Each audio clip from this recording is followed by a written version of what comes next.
Toda a Escritura é divinamente inspirada e proveitosa para ensinar, para repreender, para corrigir, para instruir em justiça, a fim de que o homem de Deus tenha capacidade e pleno preparo para realizar toda a boa obra. Amém. Hoje nós vamos começar com uma pergunta que era para ter sido feita semana passada. Está lembrado já?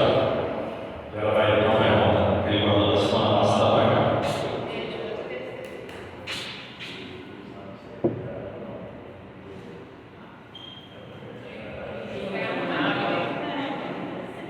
Posso ajudar? Obrigado. Pode perguntar. A minha dúvida foi que a gente sempre vê que os personagens da Bíblia viveram 400 anos, 600 anos, 300 anos. Eu queria saber se os tempos eram igual ao de hoje e por que essa longevidade é tão alta lá e hoje não.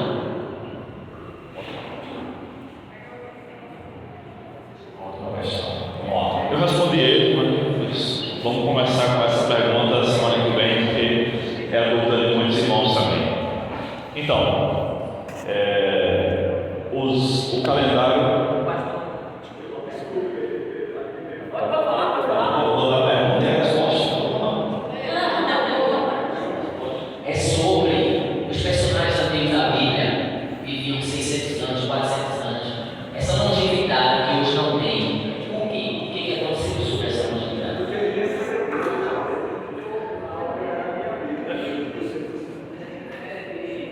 Muito bem. Realmente essa questão é difícil, saber por que não tem hoje e tal. Eu não achei essa resposta em uma fonte apenas. Eu precisei pesquisar bastante até achar essa resposta. Tá? Mas é o seguinte: a longevidade humana era secular antes do dilúvio. Depois do dilúvio, a longevidade humana caiu bastante. O calendário era um calendário lunar. Hoje em dia a gente usa o calendário solar, porque a gente tem mais tecnologia para ser mais preciso, né? Porque o ano dura 365 dias e 6 horas. Aí, para ficar mais preciso, a gente vai arrastando as 6 horas até chegar, como esse ano teve, né, o 29 de fevereiro, que é o ano bissexto. Mas naquela época, nos tempos bíblicos, o calendário era lunar. 12 luas cheias davam 12 meses de 30 dias, ou seja, 360 dias. Então não era 365 dias, mas eram 360 dias, tá? Cadê meu lanche? Já trouxe a água. Obrigado. Eram 360 dias, literal, tá vendo aí? Desse jeito eu não prego. Eram 360 dias, e realmente as pessoas viviam 300 anos, 400 anos, e até chegar a Matusalém foi quem mais viveu 969 anos, conforme o texto de Gênesis 5, 27. Todos os dias de Matusalém foram 969 anos e morreu. Tá? Bem, e por que isso não acontece mais hoje? O que os cientistas têm dito, os cientistas cristãos, é o seguinte: que na verdade a Terra estava coberta por água no firmamento, ou seja, nuvens, chovia de vez em quando, tá? O dilúvio não foi a primeira chuva, e essa água toda que cobria a Terra provocava uma pressão atmosférica maior do que nós temos hoje. Eu perguntei a um professor aposentado da Universidade Federal da Paraíba, doutor em física e colega de seminário, se era possível calcular a pressão atmosférica com os dados que a Bíblia dá. E ele disse que dava, né? E a opinião também do doutor Adalto Lourenço. Quem vocês conhecem, Adalto Lourenço?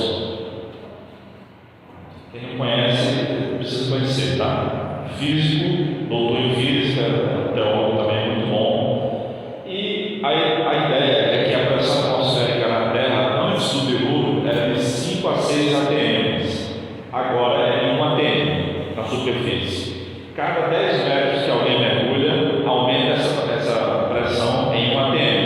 Então o cara está a 11 metros, está em 2 atm. 21 metros, se ele conseguir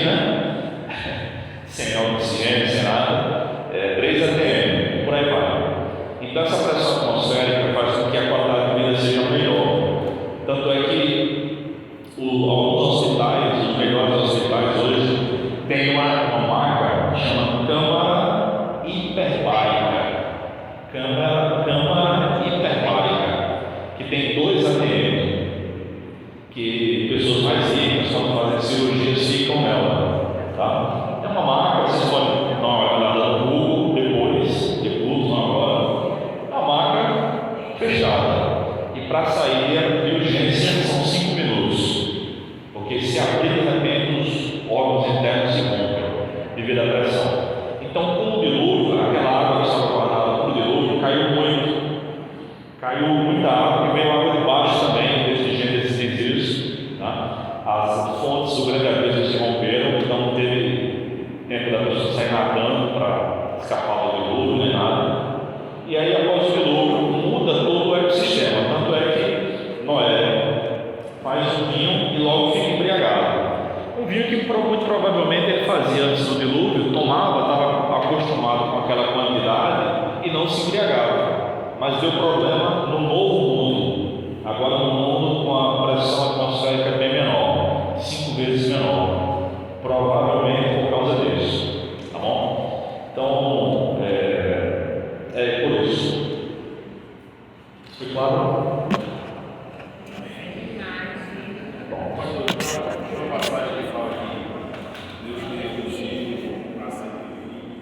Não, ali provavelmente é o tempo até o dilúvio, né? Porque há personagens bíblicos que viveram mais de 120 anos. Sara viveu 124, Abraão viveu 140 e poucos anos, tá? Depois do dilúvio, mesmo depois do dilúvio, aqueles anos 120, muito provavelmente era o tempo que ia levar, e quando Noé foi avisado, quando ele tinha 600 anos de vida, até começar o dilúvio, tá? Muito provavelmente foi isso. Mais alguém? Então vamos lá. Ok, já satisfeito? 2 Timóteo 3, 16 e 17. Semana passada a gente começou a ver sobre liturgia, culto, oração, doutrina, com base em 1 Timóteo 4, né? Como era a liturgia ou culto na igreja do primeiro século. E aí a gente começou a ver sobre a palavra de Deus, que não tem erros.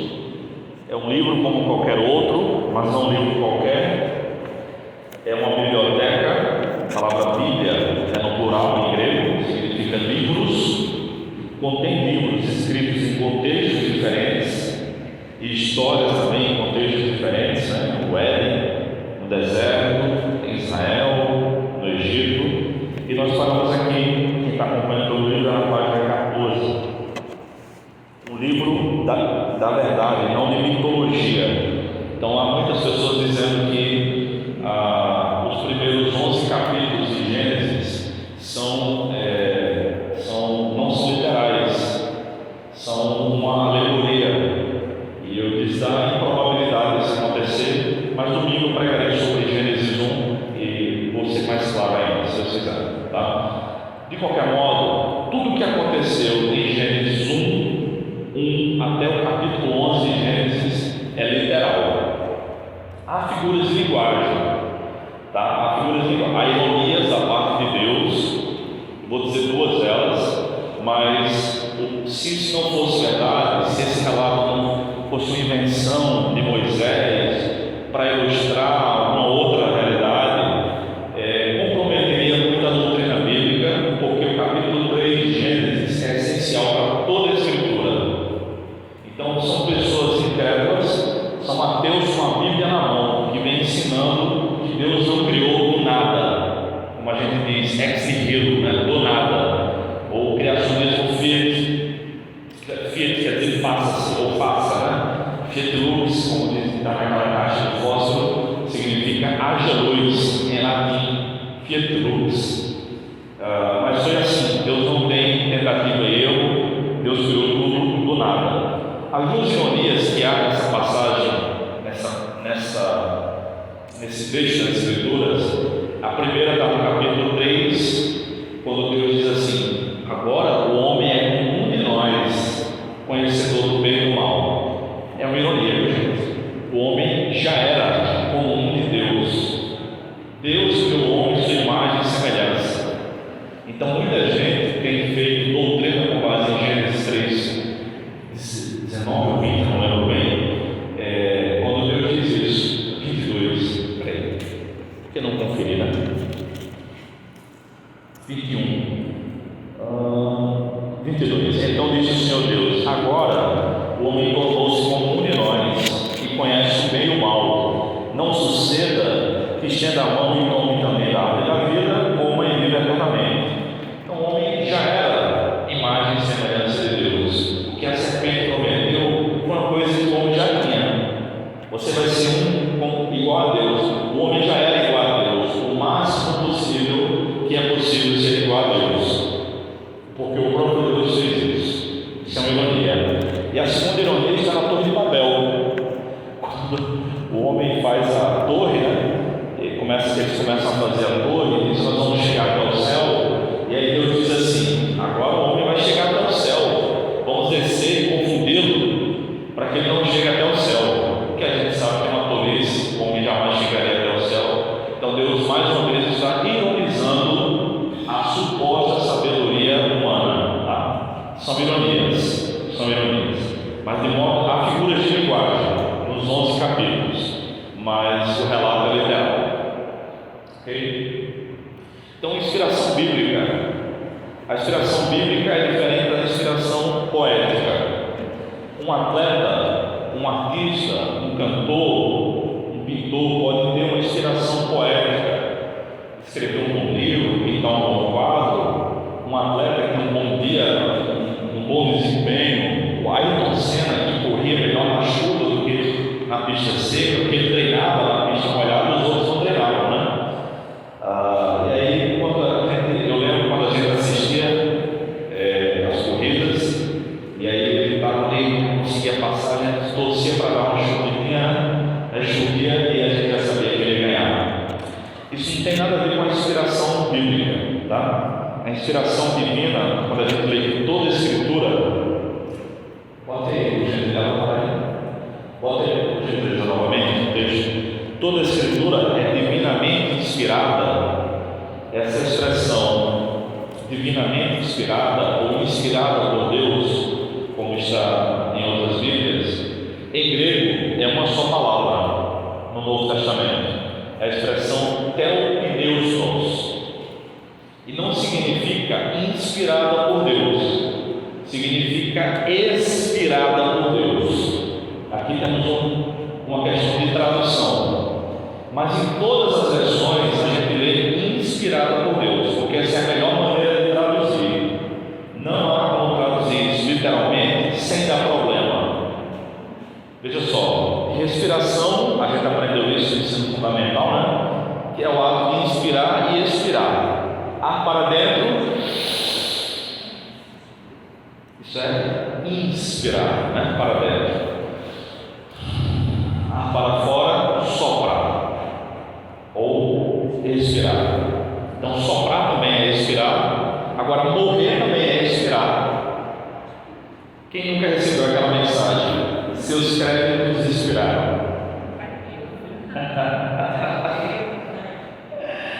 Pois é, os créditos do telefone acabaram, não preparo, não. Expirar significa morrer, mas não era esse que Paulo tinha em mente. Toda a Escritura foi assassinada por Deus, não, mas ele tinha em mente: toda a Escritura foi soprada por Deus.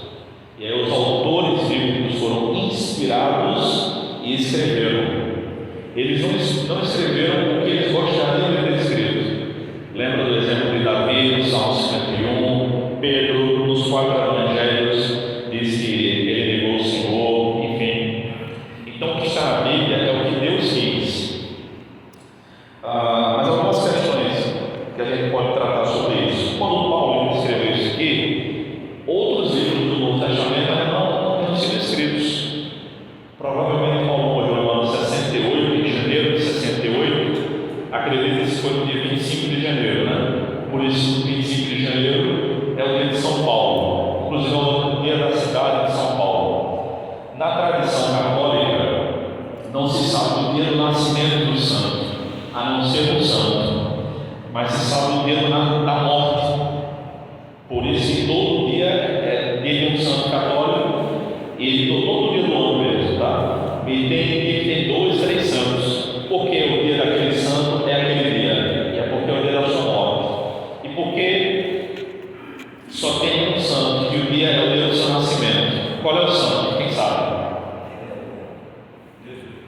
Não, você considera Jesus como santo, como Deus. Qual é o santo que é celebrado no dia do seu nascimento? João Batista. João Batista. Quer explicar?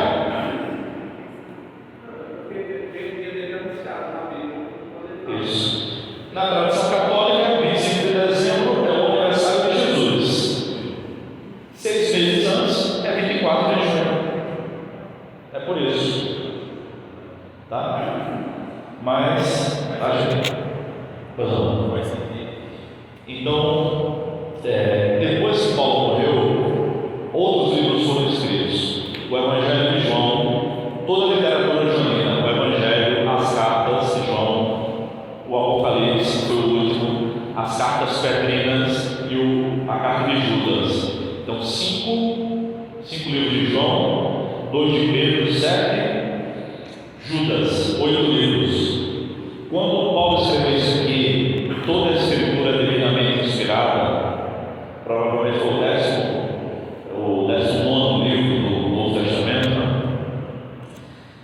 Ele estava se referindo em primeiro lugar ao Antigo Testamento, mas ele também estava se referindo àquilo que ele já vinha escrevendo e outros autores também. Vamos ver. Primeiro, Paulo coloca o Evangelho de Mateus e os escritos de Lucas em pé de igualdade com o Antigo Testamento, chamando-os de Escritura. Em 1 Timóteo 5, se alguém quiser dar uma olhada aí, 1 Timóteo 5, versos 17 e 18, diz assim: os presbíteros que governam bem, ou pastores, ou bispos, devem ser dignos de honra em dobro. Honra aí é salário, tá? Honorário. Principalmente os que trabalham na pregação e no ensino. Porque a Escritura diz: não amarres a boca do boi quando ele estiver debulhando. Paulo está citando Deuteronômio 25:4. Porque o boi ficava preso num tronco, vamos dizer assim, e ele saía andando em círculos, debulhando com o seu peso os grãos. Nem naquela época, naquela região de Israel, eles colocavam um saco na boca do boi, para o boi não comer. Aí na lei, Deus diz para não fazer isso com o boi que está debulhando. Paulo usa esse princípio para falar que o pastor tem direito ao salário. E em outro lugar, em 1 Coríntios 9, Paulo diz assim: por acaso é com bois que Deus está preocupado? Não, o ser humano é muito mais importante, né? Aí no final do verso 18 aqui, 1 Timóteo 5,18 diz: e, cita Deuteronômio 25:4, e ainda, o trabalhador é digno do seu salário. Ele está citando aqui Lucas 10:7 ou Mateus 10:10, que é o mesmo texto. Vocês acham que ele está citando quem? Mateus ou Lucas? Lucas por quê? Porque era mais próximo. Exatamente. E está colocando os livros de Lucas em pé de igualdade com o livro de Moisés. Então, está escrito, ele já considerou o Evangelho de Lucas como canônico, como Bíblia. Segundo lugar, Pedro afirma que a inspiração divina é confiável, porque o Espírito gerenciou todo o processo. Segunda carta de Pedro, capítulo 1, versos 20 e 21, diz assim: sabei, antes de tudo, que nenhuma profecia das Escrituras é de interpretação particular, pois a profecia nunca foi produzida por vontade humana, mas homens falaram da parte de Deus, conduzidos pelo Espírito Santo. Isto é, o que entrou na Bíblia não foi o que os homens queriam, mas o que Deus quis.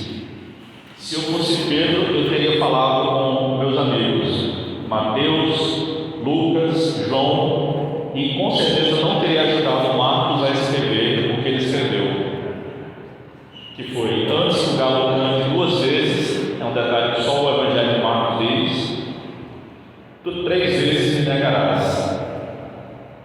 Tá? Eu não queria, mas não é o que os homens fizeram dentro da Bíblia, mas o que Deus diz.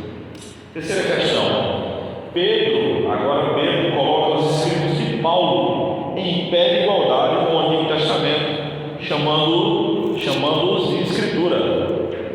Em 2 Pedro 3, 15 e 16, Pedro faz isso. Paulo já havia morrido, e aí circulava alguns pergaminhos com as suas 13 cartas. Não acho que Paulo escreveu Hebreus, mas se achou para outro dia.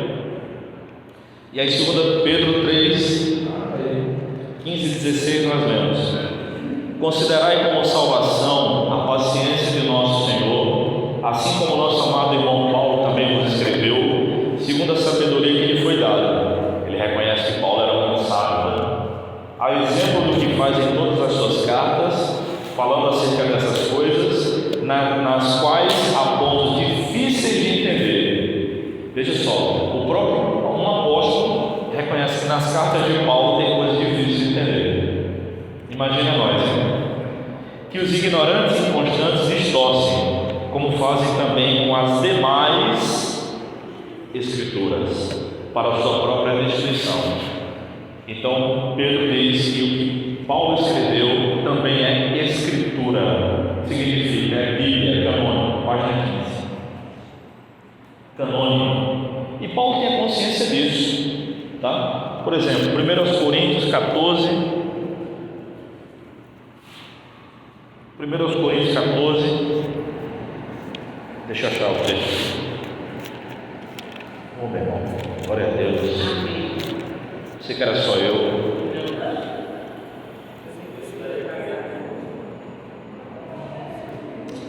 Primeiro aos Coríntios 14.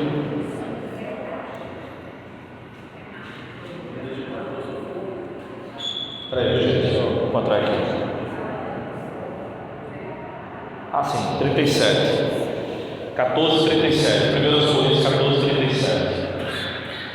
Se alguém se considera profeta ou espiritual, reconheça que as coisas que vos escrevo são mandamentos do Senhor.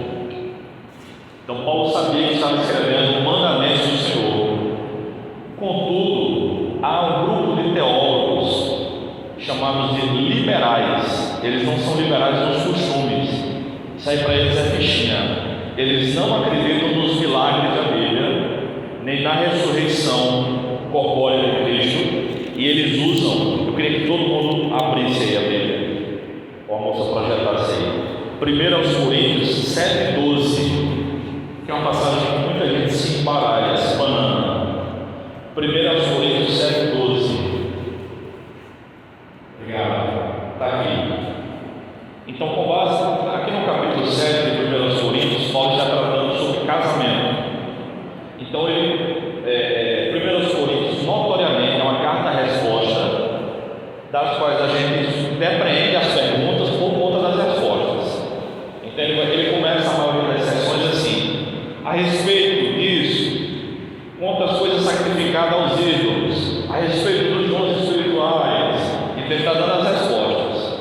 E aqui ele começa o capítulo dizendo, em relação ao casamento, aí vai respondendo as questões que os coríntios tinham perguntado, e chega nesse versículo: mas eu, não o Senhor, digo aos outros, se algum irmão tem mulher incrédula e esta consente em conviver com ele, não se divorcie dela. Aí diz a mesma coisa para uma mulher: e se alguma mulher tem marido incrédulo e este consente em viver com ela, não se divorcie dele. Aí ele vai dizendo que o marido é abençoado, ele Ele usa até a palavra santificado, para dizer que o incrédulo é santificado, no versículo 14.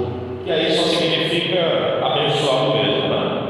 Então, o que Paulo quer dizer com isso? Versículo 12. 12, obrigado. Expirou. Obrigado. O que ele quer dizer com isso? É o seguinte: ele vinha respondendo perguntas sobre as quais Jesus já tinha respondido.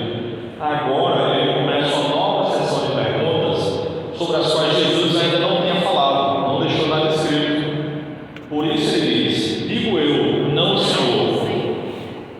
E aí ele vai dizendo: Jesus não falou sobre isso, mas eu estou dizendo agora. E mais na frente ele diz, no capítulo 14, verso 37, se alguém se considera profeta ou espiritual, como era que o pessoal de Corinto se considerava? Espiritualíssimo, né? Então, reconheça que as coisas que eu estou escrevendo são mandamentos do Senhor. É isso. Ele não está dando a opinião humana dele, não inspirada. Não é isso. Tudo que Paulo escreveu, tudo que está na Escritura, foi inspirado por Deus. Então, tem gente que gosta de fazer confusão com esses textos, tem outros semelhantes assim, mas eles são mais marcantes. Tá bom? Bem. E aí foi preciso que os primeiros cristãos organizassem quais livros fariam parte da coleção de livros sagrados, quais livros ficariam de fora, porque não eram poucos os livros. E não pense que a questão foi romântica. Oraram, e o Senhor ouviu uma voz do céu e disse: separai-me, Mateus, Marcos, Lucas, João. Não foi assim.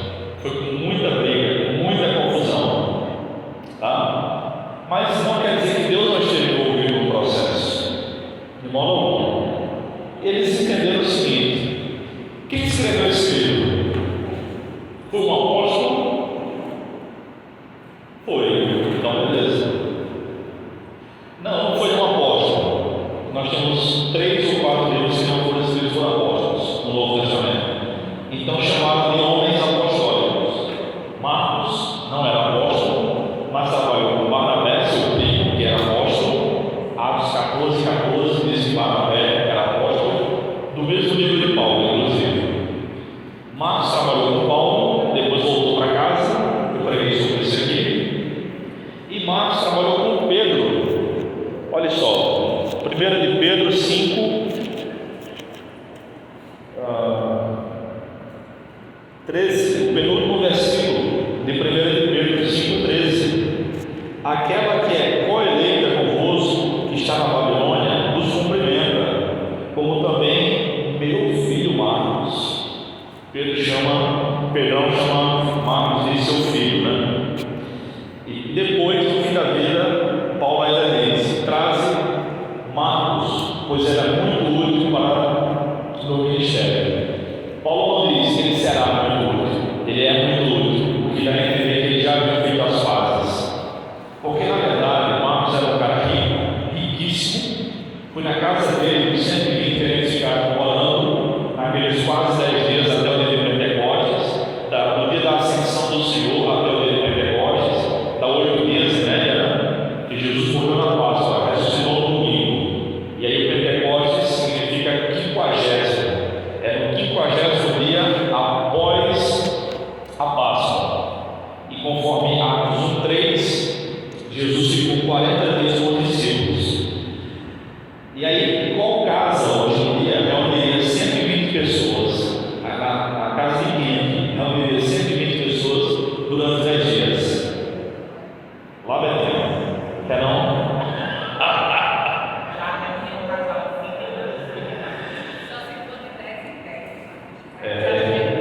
E aí tem que ser muito generoso também. Então Marcos era jovem, era rico, não estava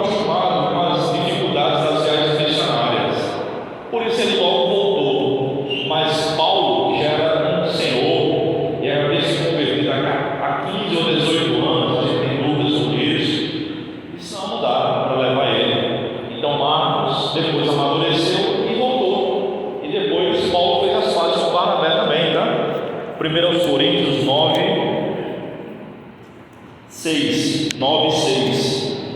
Eu acho que é mais útil anotar do que procurar referência, tá? Depois vocês conferem.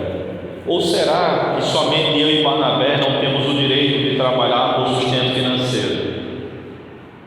De deixar de trabalhar por sustento financeiro? Então ele continuou depois, voltou a trabalhar com Barnabé. E na minha opinião, foi um rompimento, ali em Atos capítulo 13, capítulo 14, não pecaminoso. Foi uma discussão não pecaminosa. Não acho que Paulo foi muito rude, foi muito grosso. Não. Era o temperamento dele. Não tem problema não. A igreja então escolheu os livros que foram escritos pelos apóstolos ou pelos homens apostólicos. Marcos, Lucas, não sabemos quem escreveu Hebreus, e eu não tenho certeza se Judas, que escreveu a sua carta, era apóstolo. Eu preciso verificar isso ainda. Mas o Judas que escreveu a carta antes do Apocalipse, não é nenhum dos 12, nem é Judas Iscariotes, nem é o outro, tá? O Bartolomeu. É Judas, irmão de Jesus. Ele diz no começo da carta que ele é irmão de Tiago. E o Tiago, que ele é irmão, o Novo Testamento fala sobre 5 Tiagos. Era o irmão de Jesus, que foi quem escreveu a carta de Tiago. Tá? É interessante quando em Atos capítulo 12, Tiago, irmão de João, filho de Zebedeu, é morto. Herodes viu que o povo gostou, gerou popularidade. Aí ele prendeu Pedro, como a gente diz, matou um bode no dia e deixou o outro preso para matar no dia seguinte. Mas de noite, um anjo libertou Pedro da prisão, frustrando os planos de Herodes. Aí quando Pedro sai da prisão, chega na casa onde o pessoal está orando, que é o episódio mais engraçado do Novo Testamento, né? Ele bate na porta, vai uma moça lá chamada Rode, ela vê que é Pedro e fecha a porta. E corre para dentro, Pedro está lá fora, Pedro está lá fora. Aí o pessoal que conversa, deve ser o anjo dele. Por que aquele povo diz isso? Era uma crença judaica que não tem embasamento bíblico. Que cada pessoa tem um anjo da guarda, e o anjo da guarda se assemelha à própria pessoa. Tá? Não tem base bíblica, é costume judaico.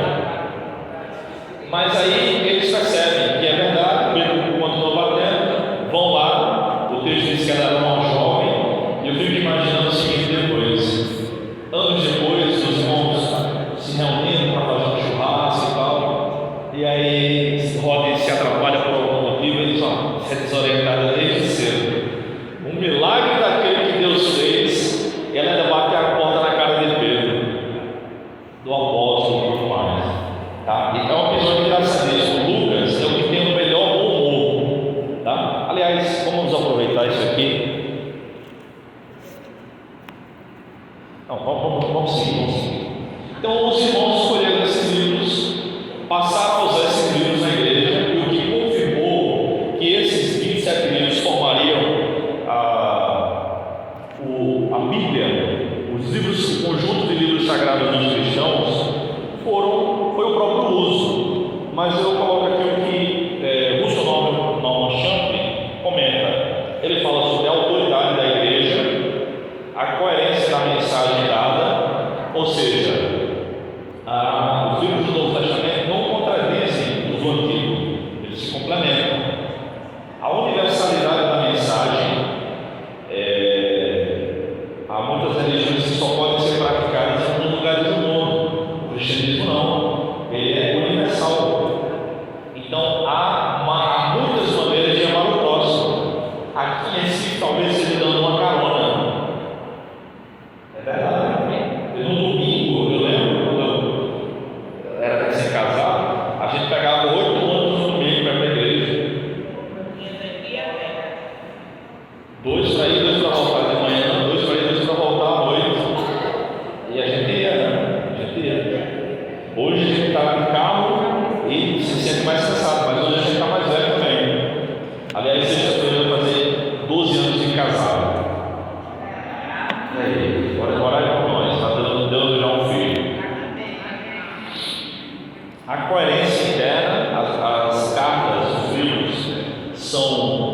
contraditórios ou não? Não são. Atitude desinteressada, ou seja, o cara está escrevendo isso aqui em legislação própria ou é o bem da igreja? Inteligibilidade, tem uma mensagem compreensível e praticabilidade. É possível praticar, obedecer o que está sendo ensinado aqui? Então essas são as questões que depois foram observadas e foram levadas em consideração pelos primeiros cristãos para escolher os livros. Então, em algumas igrejas do mundo se aceitavam outros livros.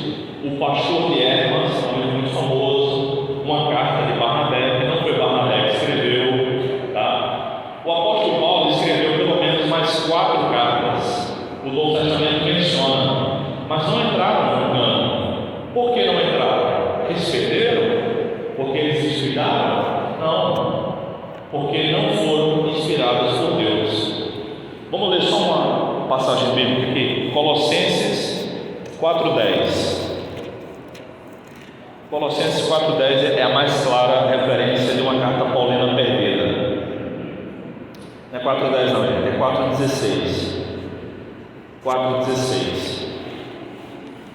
Olha o que ele diz aos irmãos de Colossos: depois de lida entre vós, fazei com que esta carta também seja lida na igreja dos Laodicenses, e procurai também a carta de Laodiceia.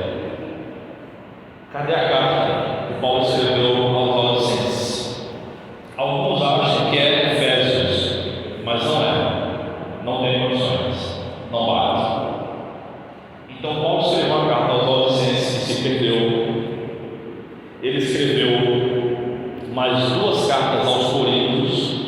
As primeira e segunda aos Coríntios, na verdade, são segunda e quarta aos Coríntios.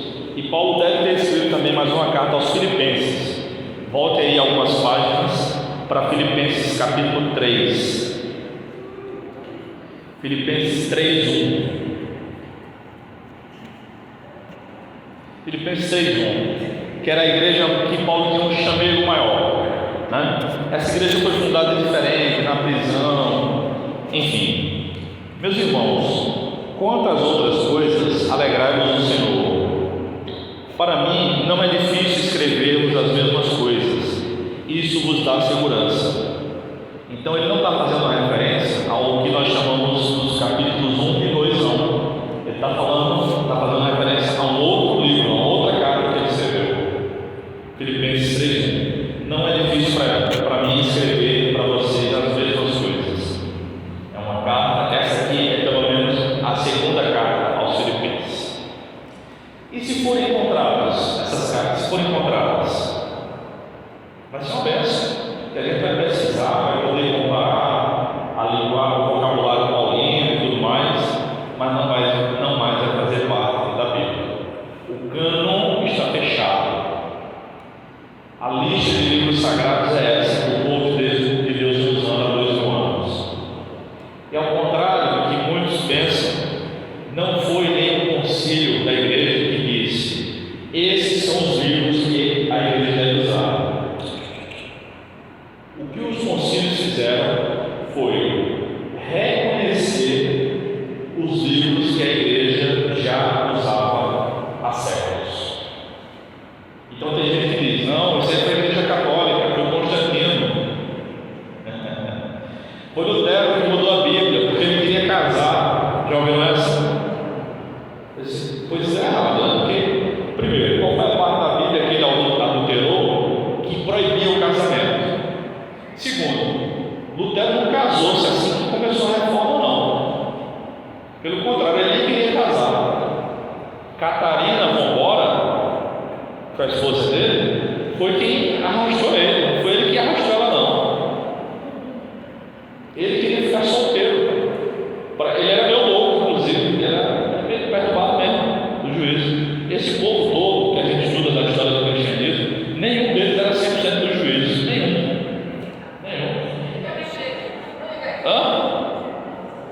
Às vezes tem heresias terríveis. Por exemplo, Lutero fez um segundo casamento, um cara que já era casado. Lutero era antissemita.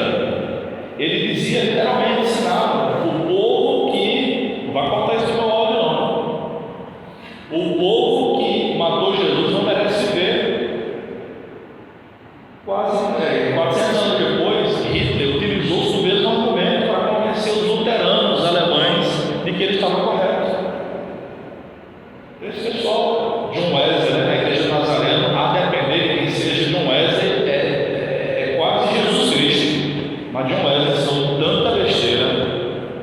Hoje nós consideramos heresia o que os adventistas ensinam, de que Jesus e o arcanjo Miguel é a mesma pessoa, né? Nossa, são hereges. João Calvino ensinou isso, John Wesley ensinou isso também. E não é indício que eles tenham se arrependido.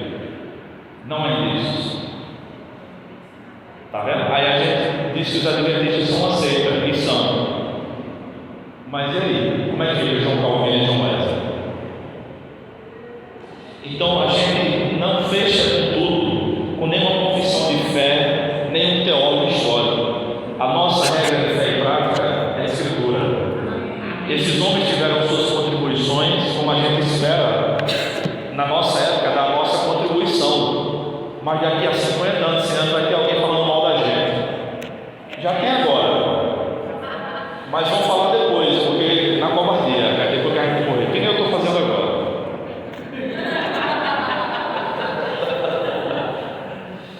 Então, gente, é isso. Por hoje é só. Tá? Até já passei. Aí mandou uma pergunta.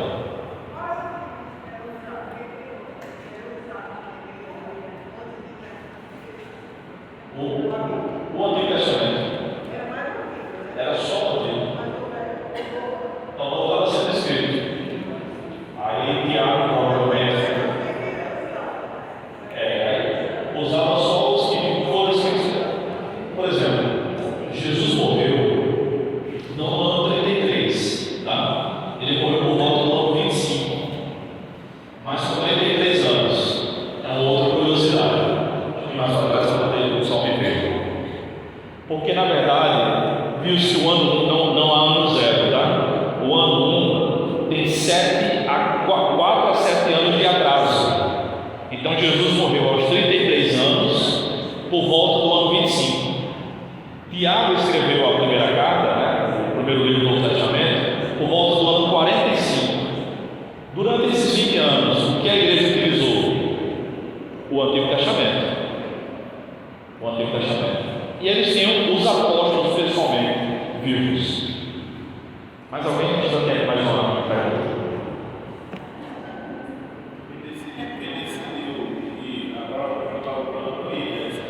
A própria igreja, o uso fez isso. E aí, depois de muitos anos, vieram os concílios. Aí reconheceram. Mas o concílio de Nicéia, no ano 325, por exemplo, a igreja já usava isso desde o ano 95. Aí foi em 325 que eles decidiram? Não. Em 325 eles só disseram: são esses livros que a igreja tem usado.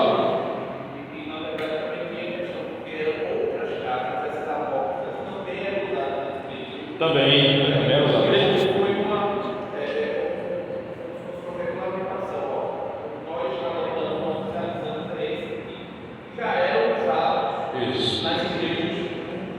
Isso.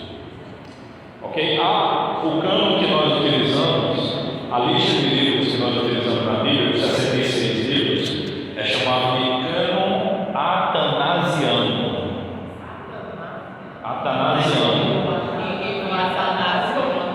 Porque Atanásio, que foi um gigante da fé, era um baixinho invocado, lutou, defendeu a fé cristã, defendeu a doutrina da Trindade, e o documento mais próximo do Novo Testamento que nós temos é uma carta, na época da Páscoa, que Atanásio escrevia para todas as suas igrejas da sua jurisdição. Ele era bispo, tá? E aí, numa das cartas lá, ele escreveu: esses são os livros que nós utilizamos. Aí escreveu os 66 livros, nominalmente, o nome, cada um.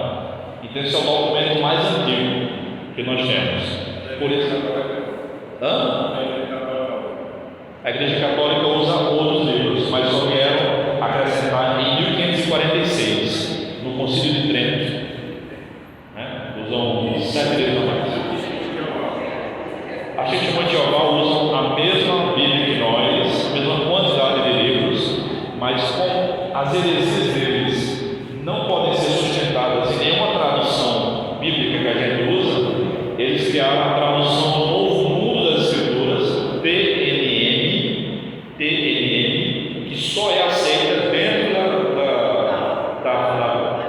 da Sociedade Torre de Vigia.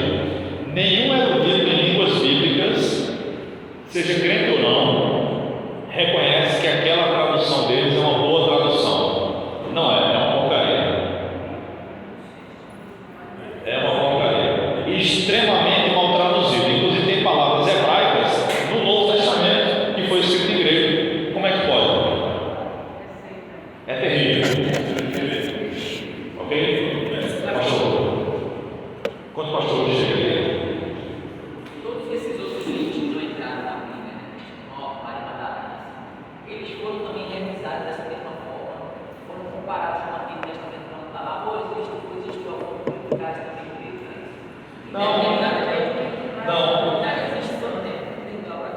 Esses livros são muito posteriores. Evangelho de Tomé, de Maria Madalena, não havia nem os ossos mais desse povo. É do século V, século VI. Todos esses livros do Novo Testamento são do século I. Então eram comunidades de fé, descendentes de Maria Madalena, descendentes de. Talvez poderiam ser incorretos, Não, as de Paulo não entraram. Imagina 500 anos depois. O cano já estava fechado, não havia mais inspiração bíblica, não. A inspiração já tinha cessado quando João morreu, o último apóstolo. Amém, meus irmãos? Deus abençoe. Amém. Obrigado, pastor.